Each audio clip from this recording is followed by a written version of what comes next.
Today you are going to learn about excavators. Should I drive one? Absolutely not. You can only do that if you have an excavator's license. Oh, what a shame. I've always wanted to drive a backhoe.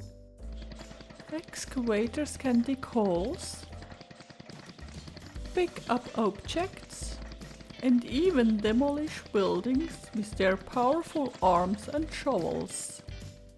That's right, and there are competitions where good excavator drivers can dance to music with their excavators. Nonsense, there is no such things.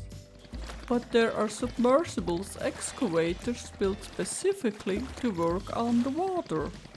Maybe we'll see one on one of our diving expeditions. The nickname of excavators is meerkat because of the funny way they look out of the hole.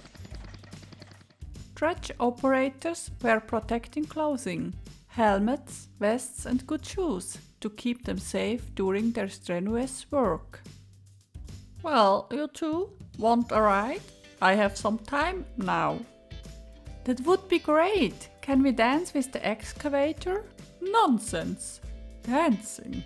An excavator can't dance! Ooh.